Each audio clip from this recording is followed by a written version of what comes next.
Olá, seja bem-vinda, seja bem-vindo ao Mente Aberta Audiobooks. Na nossa leitura inclusiva de hoje, leremos o capítulo 13 do livro Manual para Sonhadores, da Natalie Trutman. Mas antes de começarmos, peço que se inscreva no nosso canal e ative o sininho para receber nossas notificações. Vamos a isso! 13. Sonhar é de graça. Eu não sonho à noite. Eu sonho todos os dias. Eu sonho para viver. Steven Spielberg. Outro dia, uma jovem de 15 anos me perguntou: mas o que eu faço se não tenho sonhos? Confesso que fiquei perplexa e que não consegui responder direito. Como assim? Perguntei. Todo mundo tem sonhos. Você não sonha em viajar para algum lugar? Ou fazer alguma coisa de que gosta muito? Ou em ter namorado? Mas ela se manteve firme e insistiu que não tinha nenhum sonho, que não conseguia pensar em nada.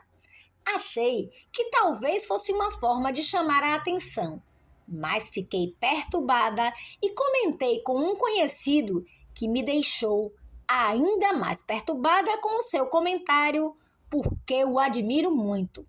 Talvez seja melhor que não tenham sonhos mesmo, dado o jeito em que o mundo está. É mais prudente que não se coloquem em condições para sofrer decepções. Falou me olhando sério. Essa foi a resposta de uma das pessoas mais sonhadoras e realizadoras que já conheci. Sim, talvez essa seja a opinião de alguém que já está perto dos 70 ou 80 anos de idade e que acha que a vida não tem muito mais a oferecer. Mas e alguém que está apenas começando a vida? Isso quer dizer que temos que prevenir os jovens contra os sonhos? Não sonhe, porque você pode se decepcionar. Mas não era o ato de sonhar uma parte intrínseca de ser jovem?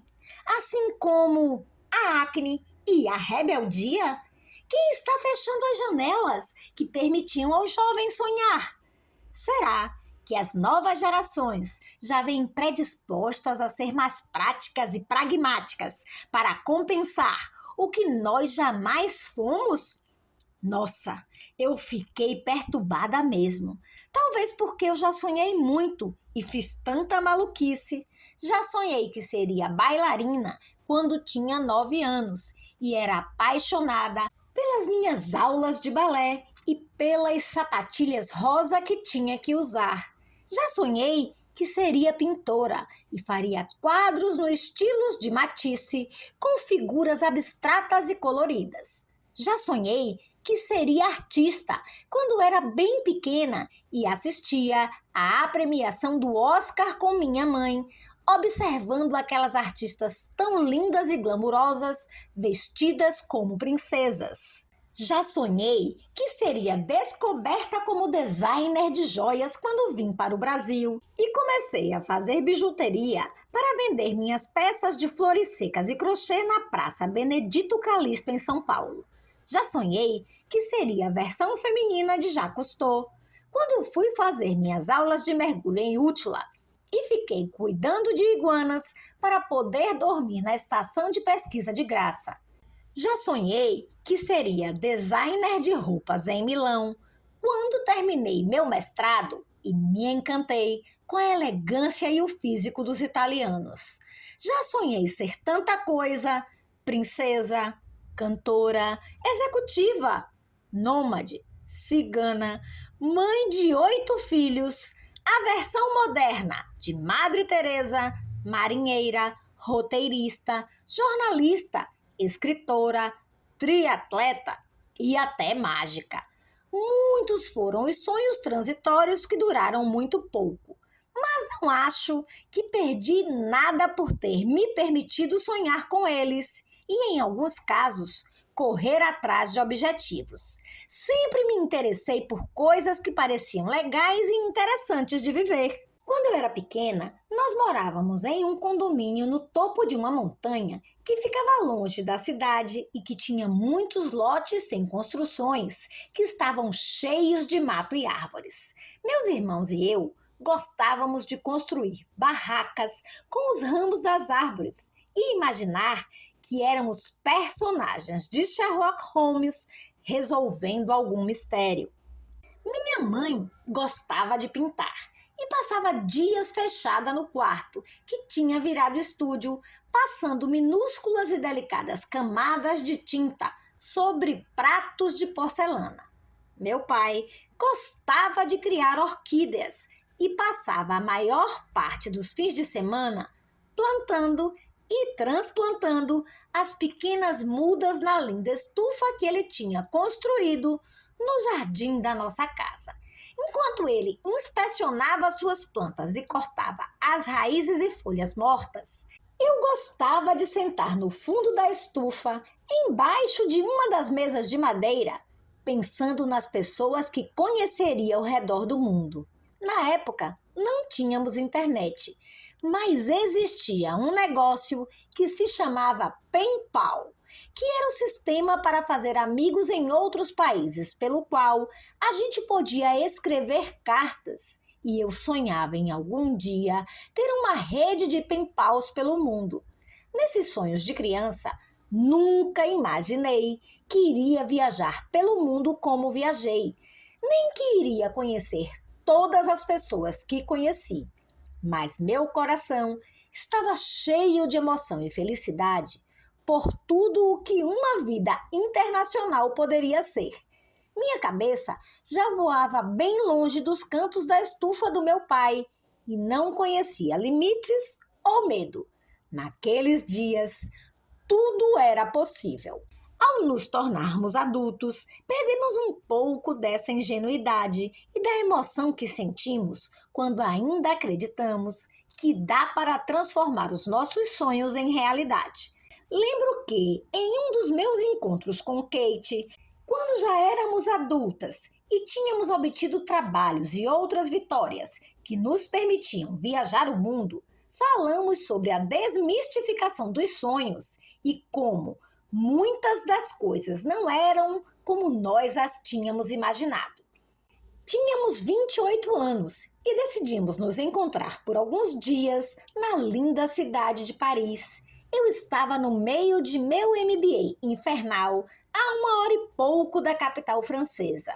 E ela trabalhava em uma missão das Nações Unidas que a tinha enviado para Kosovo. Como o lugar era muito inóspito e estressante, nesse período pós-guerra, a cada 2 meses e pouco, ela recebia uma mensalidade e férias para sair do país e recarregar suas energias. Mas nenhuma das duas estava muito contente com o que tinha conquistado e passamos a maior parte do nosso tempo conversando sobre como as nossas vidas não tinham se encaminhado como tínhamos imaginado. Também trabalhamos muito o que na época chamamos de desmistificação dos sonhos e que achávamos que nos fazia soar muito adultas e experientes. O resto do tempo passamos comprando roupas novas, imaginando que os nossos modelitos iam nos ajudar a reinventar nossas vidas e comendo saladas e baguetes para não engordar nenhum quilo indesejado.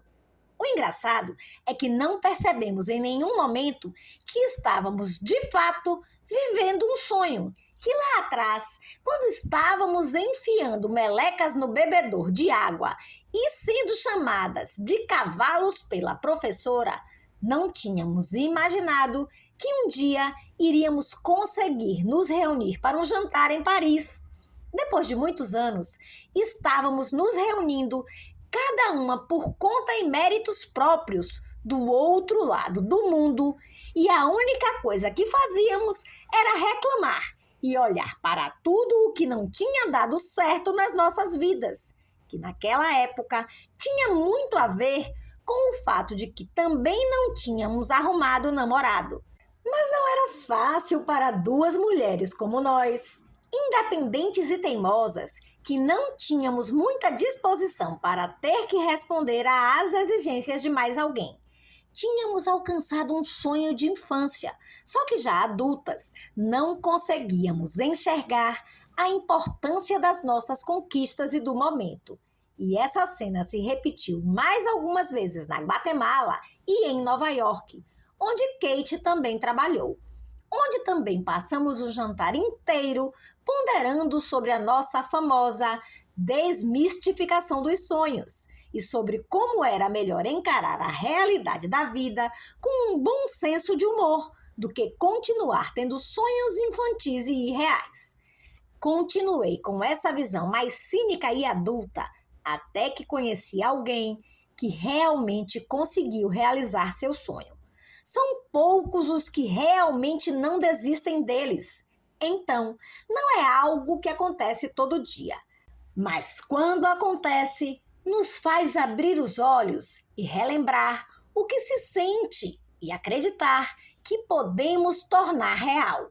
Conheci o Dan por meio do meu trabalho na Faculdade de Informática e Administração Paulista, FIAP, quando começamos a explorar a nossa parceria com a Singularity University, uma faculdade inovadora baseada no Vale do Silício.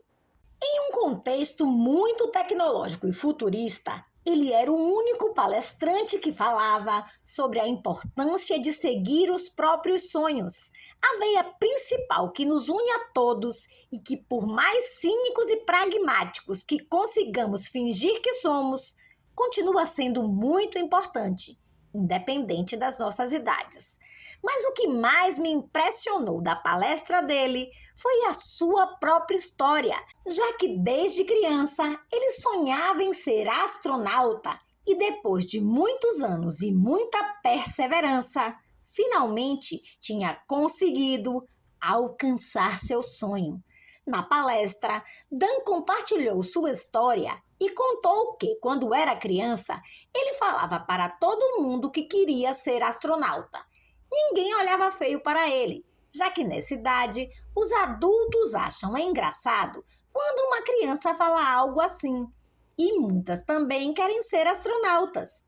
Mas, conforme foi crescendo, ele percebeu que deixou de ser legal falar que queria ser astronauta, porque as pessoas já não achavam mais engraçado e nenhum dos outros jovens comentava que queria viajar para o espaço também. Assim, com 12 anos, ele parou de falar de seu sonho e o manteve em segredo. Mas sabia em seu íntimo que queria ser um astronauta. Esse sonho o acompanhou durante todos os seus anos de escola e ainda na faculdade. Nesse período, ele pesquisou e descobriu que para ser astronauta não precisava estudar a fim de se tornar piloto, já que isso ele aprenderia assim que fosse aceito no programa espacial. Em vez disso, ele precisava estudar algo que fosse complementar e que pudesse ser útil dentro da nave espacial. Assim, Dan decidiu estudar medicina e acabou se tornando professor de uma faculdade nos Estados Unidos. Ao mesmo tempo, ele começou a se candidatar ao programa de astronautas da NASA e a receber suas doses de rejeição, que foram se acumulando ano após ano. Mas, mesmo após 10 anos de inscrições para o programa e de ser rejeitado em todas, ele continuou com seu sonho e persistiu em suas tentativas. Assim, passaram-se vários outros anos, até que um dia, quando Dan foi pedir para o reitor da faculdade escrever uma recomendação, ele levou um susto. Mas você não percebeu que está muito velho para sonhar em ser astronauta? Perguntou o reitor. Assustado, Dan entrou em contato com a NASA para verificar se, de fato, ele estava muito velho e já tinha perdido a sua chance por isso. Já estava cansado e com 2 filhos, mas no seu coração ainda queria voar para o espaço. E qual foi a surpresa dele quando a pessoa que analisava as inscrições da NASA respondeu que não? Ele ainda não estava muito velho e eles já o conheciam. Dan poderia continuar candidatando-se. Aliviado, ele continuou e no ano seguinte, depois de 16 anos de tentativas frustradas, finalmente foi aceito no programa espacial da NASA. Ele contou como se sentiu no primeiro dia em que foi ao programa e entrou na sala de aula. E pela primeira vez na vida, se viu rodeado de pessoas que tinham o mesmo sonho desde que eram crianças. Não é surpresa que tantos de nós desistimos dos nossos sonhos quando começamos a nos sentir alienados e envergonhados porque os outros param de falar sobre os seus próprios. E aí acontece um efeito em cadeia. Se um não fala, o outro não fala. E por aí vai. Logo, mas ninguém fala de seus sonhos por causa da vergonha ou do medo do que os outros diriam. E todos se acostumam à mais famosa e batida frase na linguagem dos adultos: a vida é assim. Mas quando uma pessoa tem a sorte de conhecer alguém como Dan, percebe que não é bem assim, que contaram uma grande mentira e que a vida não precisa ser desse jeito. E então surge uma vergonha enorme, não a clássica do "o que diriam", mas a vergonha de não ter corrido atrás de seus próprios sonhos. A vergonha de que, tendo tudo nas mãos, a pessoa deixou-se vencer, sem sequer ter tentado, e se encheu de um monte de desculpas que, na frente de alguém como Dan, dão vergonha. O que é mais legal de conhecer gente como Dan é que você percebe a diferença de alguém que alcançou seu sonho em relação ao resto das pessoas com que convivemos no dia a dia. Quem realizou seu sonho tem outro tipo de energia, de felicidade e não precisa demonstrar ou se vangloriar das suas conquistas. Alguém que conquistou seus sonhos deu o sentido para a sua vida que queria dar e não se deixou influenciar pelas verdades dos demais. A felicidade que ele transmite é bem diferente da felicidade de adquirir um objeto novo. É mais leve, mais alegre. É a felicidade que sentíamos quando éramos crianças, ao procurar novas formas de nos divertir e acreditar que algum dia nossos sonhos iam virar realidade. Tive o grande privilégio de conhecer e engatar uma amizade com o Dan e ver como se comporta uma pessoa que alcançou tanto. Ele sempre está muito motivado para conhecer jovens e inspirá-los a seguirem seus sonhos.